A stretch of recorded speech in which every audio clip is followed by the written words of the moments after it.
올해 들어 주주 환원과 호실적에 대한 기대감으로 증권사들의 주가는 꾸준히 상승했습니다.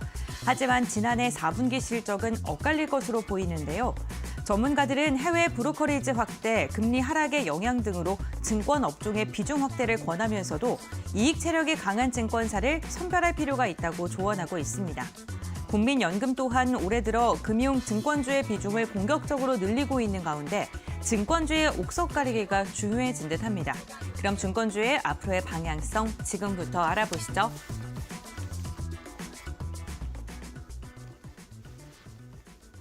네, 이슈레다 박근호 이사님, 과기정 파트너 나오셨습니다. 어서 오십시오. 네, 안녕하십니까.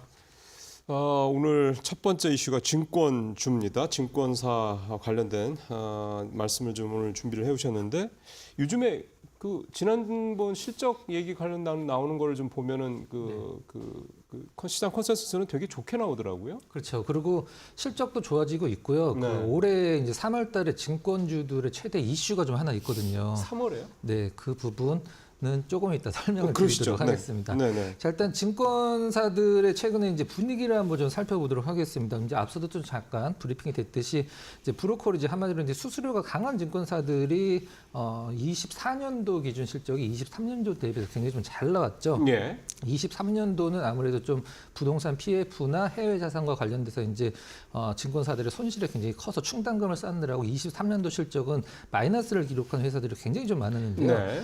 국내와 해외 그 브로커리지, 그러니까 수수료 상황을 한번 좀 작년 기준으로 좀 알아본다라고 하면 작년에 작년에 상반기는 괜찮았죠. 1, 2분기는 괜찮았고 3, 4분기 안 좋아서 그렇게 많이 줄진 않았습니다. 이제 거래 대행 일평균 16조 원으로 한 3% 정도 줄었고요. 23년 대비.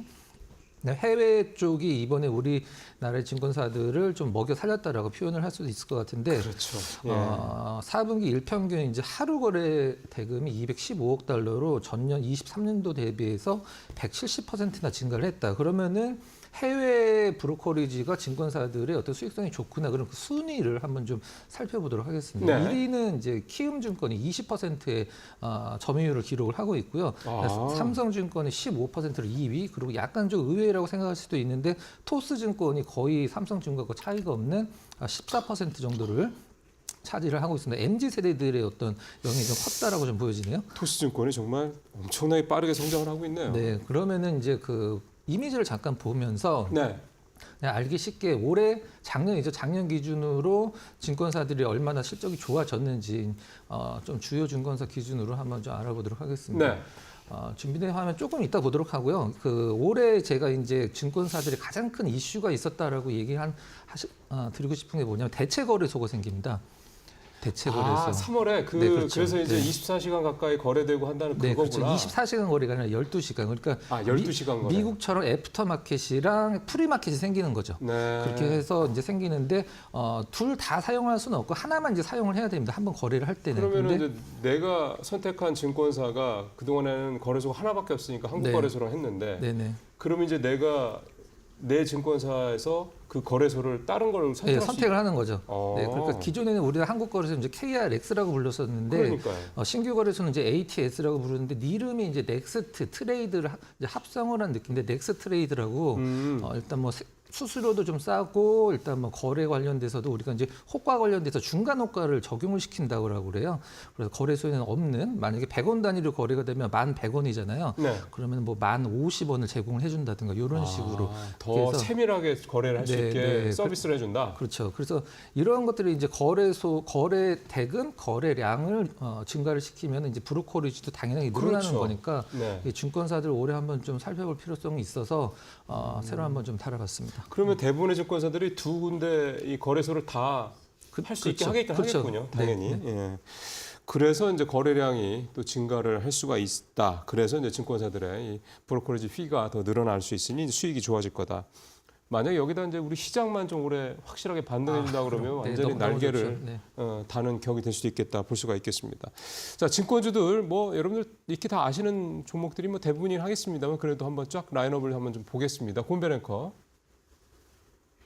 네, 증권주들의 흐름 함께 확인해 보겠습니다. 지금 이 5개사는 국내를 대표하는 주요 증권사 5개사인데요. 지금 컨센서스가 잘 나올 것이다라는 이야기가 지속적으로 실적에 대한 기대감 나오고 있는데 3분기랑 비교했을 때는 한 28%가량 밑돌 것으로 예상되고 있고요. 그리고 컨센서스를 한 3%가량 밑돌 것이다라는 그런 FN가이드의 분석이 좀 또 확인이 되고 있는 상황입니다. 그렇다면 어떠한 증권주들을 봐야 될까요? 지금 시장에서는요, 해외 주식 거래 대금이 많은 기업을 봐야 된다라고 이야기를 하고 있는데요. 아무래도 개인 투자분들께서 미국 거래를 많이 하다 보니까 이로 인한 수수료로 인해서 마진이 더 많이 남을 수 있다라는 분석이었습니다. 키움증권이 시장 점유율 한 20% 차지하고 있고요. 그리고 삼성증권이 15%가량 차지하고 있는데요. 4분기 순이익도 이에 발맞춰서 컨센서스를 한 15%가량 웃돌 것으로 예상되고 있습니다. 이렇게 실적이 긍정적으로 전망되면서 외국인의 매수세도 1월 들어서 꾸준하게 유입되고 있습니다. 키움증권 5거래일 연속 외국인의 매수세 유입되고 있고 주가 역시나 그에 따라서 반응을 하고 있고요. 삼성증권 역시나 1월 들어서 외국인의 매수세 유의미하게 들어오고 있습니다. 전일만 보더라도 1%가량의 오름세가 나왔고요. 미래에셋증권 같은 경우에는요. 4억의 매각 소식에도 불구하고 지금 그렇게 4분기 실적은 좋지 않을 것으로 전망되고 있습니다. 시장 기대치를 한 30%가량 밑돌 것으로 보이고 외국인과 기관의 수급을 봤을 때도 메이저 수급의 유입도 좀 뜨뜻미지근한 상태인데요. 어제만 봤을 때는 0.49%가량의 오름세가 확인이 됐습니다. 기관의 매수세가 강하게 들어오고 있는 증권주들도 있었습니다. 한국금융지주와 그리고 NH투자증권이었는데요. 연기금이 가장 증권주에서 많이 매수하고 있는 게 NH투자증권 전일에도 2%가량의 오름세가 나왔고요. 한국금융지주 역시나 연기금이 1월, 12월 계속해서 좀 매수세가 잡히고 있습니다. 다만 어제만 봤을 때는 0.4%가량의 주가의 하락세가 나왔습니다. 증권주들 그 어느 때보다 옥석 가리기가 중요하다라는 그런 투자 제언이 나오고 있는데 그렇다면 우리가 증권주들 가운데서 어떤 종목 봐야 될까요? 지금부터 알아보시죠. 예, 일단 아직은 가정이긴 합니다만 3월 달에 그렇게 거래소가 하나 더 늘어나는 것도 있고 시장도 좀 좋아진다. 올해 우리 시장이 좀 반등을 할 거다라는 그런 국내외 그런 전망들이 좀 있기 때문에 그런 것들을 감안한다면 증권주도 정말 상당히 어떤 그런 외부적인 거에 대한 변수도 좀 적기 때문에 굉장히 좀 긍정적으로 바라볼 만한 어떤 모멘텀은 있는 것 같습니다. 박 이사님은 이 중에서 어떤 종목을 좀 눈여겨보세요? 저는 삼성증권을 준비를 했는데요. 예. 일단 실적을 본다라고 하면 24년도 기준으로 이제 영업이익 1조를 돌파를 예상을 하고 있는 호실적을 기록을 하고 있는 상황이고요. 앞에 이제 그 삼성이라는 글자가 들어갔다라고 해서 그 종목을 산다는 건 저는 개인적으로 굉장히 비합리적이라고 생각을 하는데 네. 삼성증권만큼 좀 약간 얘기가 다른 것 같습니다. 일단 왜 그러냐면 예. 충성 고객이라고 보통 표현하기도 하고 이제 증권가에서 고액 자산가라고 이제 표현을 하는 어떤 그 자산가들이 있는데요. 실질적으로 그렇게 큰 금액은 아닌데 1억 원 이상을 예치를 하면 이제 고액 자산가로 분류를 하게 되는데 네. 삼성증권이 제가 알기로는 우리나라에서 가장 많은 그 고액 자산가를 보유하고 있는 걸로 알고 있거든요. 예. 26만 명 정도를 이제 보유를 하고 있는데 아무래도 이제 증권 금융 쪽이다 보니까 이제 그 신뢰나 신용이 중요해서 이 그럼요. 삼성이라는 이름이 굉장히 그렇죠. 좀 한몫을 하고 있는 것 같습니다. 그리고 앞서서도 잠깐 설명드렸듯이 해외 주식 쪽에서 굉장히 강세가 있는 기업이고 그동안에 삼성증권을 봤을 때 시장에서 좀 약간 이쪽은 너무 소홀히 하는 게 아니냐라고 생각을 했던 게 이제 IPO 쪽이었었거든요.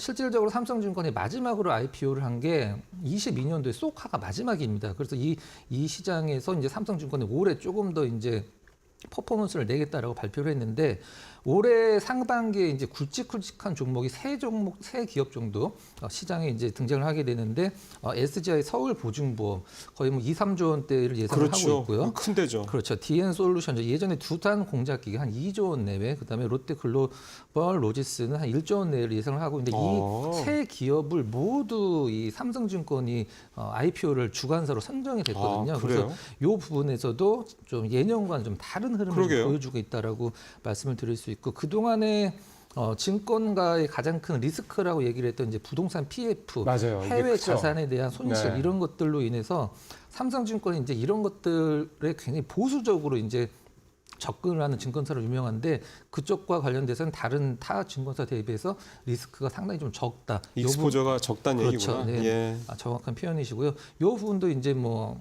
메리트로 작용을 할 거라고 말씀드릴 수 있겠습니다. 그래서 예. 증권주 그동안에 좀 너무 안 다룬 경향이 있어서 저는 삼성증권을 개인적으로는 가장 좀 선호하기도 하고 한번 좀 소개를 시켜 드려봤습니다. 예. 그러니까 이제 사실 삼성증권 그러면은 이제 우리가 보통 개인 투자자들이 많이 거래하시는 그런 이렇게 뭐 이 수수료도 좀 싸고 뭐 이런 앞서 이제 토스 얘기도 잠깐 하셨고 뭐 키움도 많이 얘기를 하셨습니다만 그런 데보다는 좀 무겁죠. 근데 오래되고 브랜딩 파워가 있고 여기가 고액자산가가 그렇게 많군요. 네네. 이런 부분들 때문에도 아마 그 부동산 이 PF 대출 같은 이런 부분들을 조금 보수적으로 했을 가능성도 좀 있겠습니다. 네, 삼성증권 말씀해 주셨고 그렇다면은 우리 곽 파트너님은 어떤 증권사 생각하세요? 네, 증권사 중에서 1등 대장주 키움증권을 가지고 왔는데요. 역시 예. 키움증권 같은 경우에는 최근 이제 근래 들어서는 서학개미들의 증가로 인해서 해외 주식 그 위탁매매 수수료죠, 브로커리지 수익이 국내 주식 그 수수료를 상쇄하면서 최근에 최대 실적을 내게 됐습니다. 그래서인지 또 올해까지도 계속 미국 주식 열풍이 이어갈 거라는 그런 전망들이 많이 나오고 있거든요. 그렇죠. 예, 거기다 또 트럼프 이제 취임식까지 이렇게 진행하게 되면서 미국의 자국 우선주의는 좀 더 강화될 가능성이 높고 그렇죠. 그러다 보니까 지금 외국인 순매수세가요 12월 지금 30일 기점으로 해서 계속해서 지금 순매수를 이어가고 있는 모습들 투자자별 매매 동향 통해서 살펴볼 수 있는 부분이고요. 아까 앞서 말씀하신 삼성증권 같은 경우에도 지난해 영업이익 1조 정도를 내면서 1조 클럽에 들어가기도 했지만 키움증권 역시도 마찬가지로 영업이익을 3년 만에 1조를 달성하게 됐습니다. 그래서 예. 2021년도 영업이익이 1조 2천억 정도 냈었는데요. 그때 당시의 주가를 보시면 2020년도에서 2021년도 딱 그 연초까지 기점으로 해서 최고가 16만 원대까지 주가가 상승세가 나온 모습을 볼 수가 네. 있습니다. 작년에는 이러한 서학개미 열풍으로 인해서 2024년 상반기부터 기점으로 해서요 밸류업에 대한 기대감까지 커지면서 주가가 이제 14만 원대 이제 부근까지 올라오긴 했는데 네. 최근에는 이제 조정을 주고 있는 추세이기도 하죠.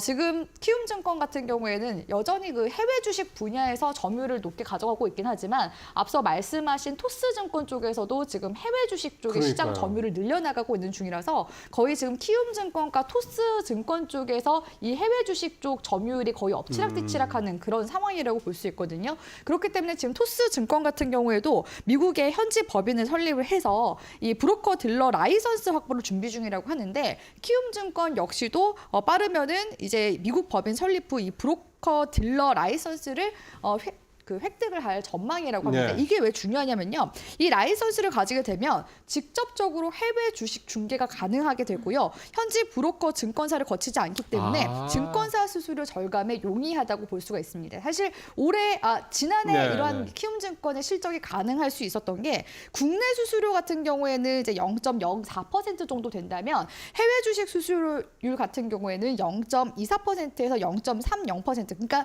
국내 주식보다 약 수수료율이 한 5배에서 6배 정도 가량 크다고 볼 수가 있거든요. 그렇기 때문에 이러면 이제 브로커리지 부문 실적을 방어할 수가 있었던 거고 여기서 이제 수수료에 대한 조금 더 추가적인 강점이 생기게 된다면 계속해서 이 리테일 부분에서는 실적을 좀 안정적으로 글쎄요. 계속 방어해 나가면서 캐시카우 역할을 하지 않을까라는 기대감이 있습니다. 키움증권 같은 경우에는 올해 초대형 IB 네. 기업 금융 쪽에 관련해서 지금 출범을 준비하고 있는 단계이기도 한데요. 지금 사실 뭐 증권가 쪽에서 지금 뭐 공통적으로 사실 나오고 있는 부분들은 퇴직연금 고객들을 좀 최우선으로 지금 맞아요. 삼는다든지 앞서 예. 말씀하신 그런 그 초고액 자산가를 위한 그런 서비스를 확대한다든지 내지는 그간 또 미뤄진 기업 공개가 올해 그래도 상반기에 좀 증시가 어느 정도 살아나게 되면은 다시금 이제 IPO가 재추진될 가능성도 높아서 이렇게 지금 또 사업도 다각화하고 있는 중이기 때문에 이 점도 같이 함께 눈여겨본다면 키움증권 지금 현재 시점에서 또 추세가 어느 정도 반등을 지금 주려고 하는 그런 움직임을 보여주고 있기 때문에 키움증권의 이런 이제 행보들도 우리 시청자분들이 좀 주목을 해보시면 좋을 것 같습니다. 삼성증권과 키움증권은 사뭇 다르죠. 근데 둘 다 이제 영업이익 1조를 지난해 달성을 했다라는 점 얘기가 좀 되고 있고 그러니까 이제 성격은 좀 다른데 어쨌든 리테일 쪽이라든가 홀세일 쪽에서 이렇게 각각 잘 나가는 그런 증권사다 이렇게 말씀을 좀 해주셨습니다.